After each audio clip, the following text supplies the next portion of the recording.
নমস্কার সকল দর্শক বন্ধু, আশা করি আপনারা ভালো আছেন। ভালো থাকুন, ঈশ্বরের কাছে প্রার্থনা করে একটি নতুন ভিডিও নিয়ে হাজির হয়েছি। আজকে আমার ভিডিওর আলোচনার বিষয় শর্তিলা একাদশী ব্রত মাহাত্ম্য কথা বা মাঘ মাসের কৃষ্ণপক্ষের একাদশী ব্রত মাহাত্ম্য কথা।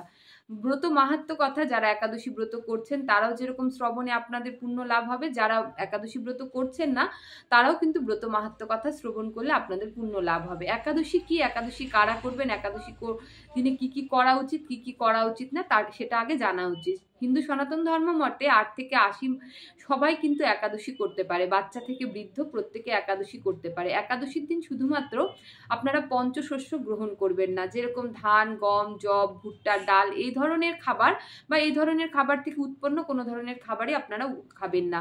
গায়ে কোনো রকম তেল, সাবান, প্রসাধনী লাগাবেন না।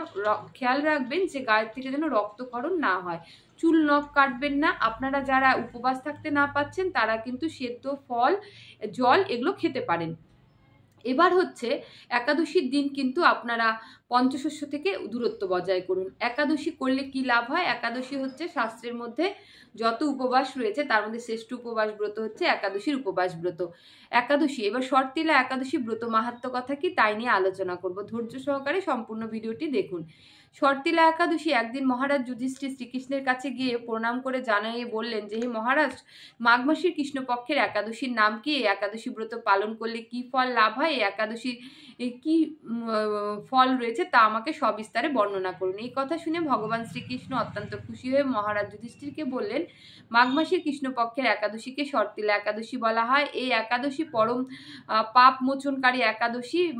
যে সকল মানুষ মনুষ্য জন্ম পাওয়ার পর যারা গো হত্যা, ব্রহ্ম হত্যা, অন্যের সম্পত্তি হরণের মতো পরম পাপগুলো করেছেন তাদের কিন্তু মৃত্যুর পর তাদের নরক যন্ত্রণা ভোগ করতে হয় বা তার নরকে গমন করতে হয়।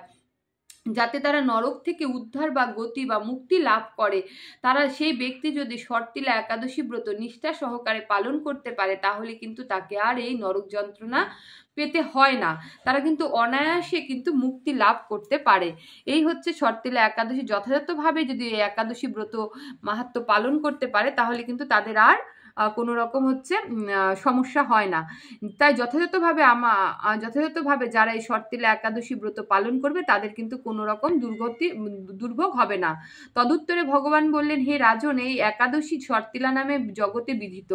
মাঘ মাসে শুদ্ধ বা শুচি বা জিতেন্দ্রীয়, কাম ক্রোধ আদি শূন্য হয়ে স্নানের পর ভগবান শ্রীকৃষ্ণের পুজো করবেন। পূজাতে কোনো বিঘ্ন ঘটলে ভগবান শ্রীকৃষ্ণের নাম স্মরণ করবেন এবং রাত্রি জাগরণ করবেন। রাত্রি জাগরণ করে অর্চনান্তে হোম করবেন এবং কুমাণ্ড, নারকেল অথবা 100 সুবাগ দিয়ে অর্ঘ্য প্রদান করবেন। কৃষ্ণ কৃষ্ণ কৃপান্তল গতি ভব ইত্যাদি মন্ত্রে শ্রীকৃষ্ণের পুজো করবেন। কৃষ্ণ আমার অতি প্রিয়,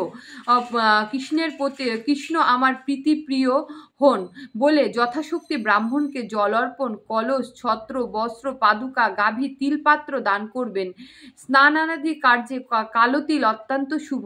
হে দ্বিজোত্তম, যিনি তিল দিয়ে এই একাদশী ব্রতর দিন স্নান করে এবং তার স্নানের পর তার তিল থেকে যতগুলো তিল গাছের উৎপন্ন হবে তত বছর সেই তিল দানকারী ব্যক্তি স্বর্গলোকে বসবাস করে।